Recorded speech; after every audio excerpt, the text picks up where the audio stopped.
कनवाडच्या उपसरपंचपदी राजू उर्फ दादासो अण्णासो कुपाडे बिनविरोध। कनवाड येथील ग्रामपंचायतीच्या उपसरपंचपदी स्वाभिमानी शेतकरी संघटनेचे राजू उर्फ दादासो अण्णासो कुपाडे यांची बिनविरोध निवड करण्यात आली। या विशेष सभेच्या अध्यक्षस्थानी लोकनियुक्त सरपंच इरफान बुरान हे होते। या निवडीला मुन्ना बाबा कनवाडकर सरकार यांचे विशेष सहकार्य लाभलं।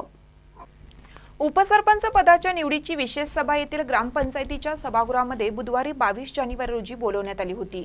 यावेळी स्वाभिमानी शेतकरी संघटनेचे राजू उर्फ दादासो अण्णासो कुपाडे यांचा एकमेव अर्ज आल्याने त्यांची निवड बिनविरोध जाहीर करण्यात आली। यावेळी त्यांच्या समर्थकांनी फटाक्यांची आतिषबाजी व गुलालाची उधळण करत जल्लोष साजरा केला।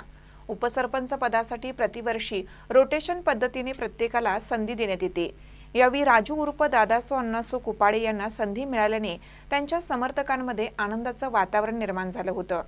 यावेळी सर्व ग्रामपंचायत सदस्य दादासो खटावणे, मुसा इनामदार, पोपट कुपाडे, जंबू चौगले, हजरत बारगीर, दस्तगीर पाशा इनामदार, अजित ढवळे, रामगोंडा पाटील, बाळू कुपाडे, तैबुद्दीन इनामदार, शहाजान इनामदार, पोलीस पाटील बाबासो कुपाडे, गौसलाजम पटेल, नाशिर पटेल, सुरेश नाईक, अच्युत कुपाडे, विठ्ठल बनकर, बाळासो जाधव यांच्यासह विविध संस्थेचे पदाधिकारी उपस्थित होते।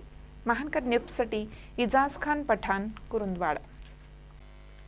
ताज्या बातम्यांसाठी महानकरेला सबस्क्राइब करा आणि बेल आयकॉनला क्लिक करा।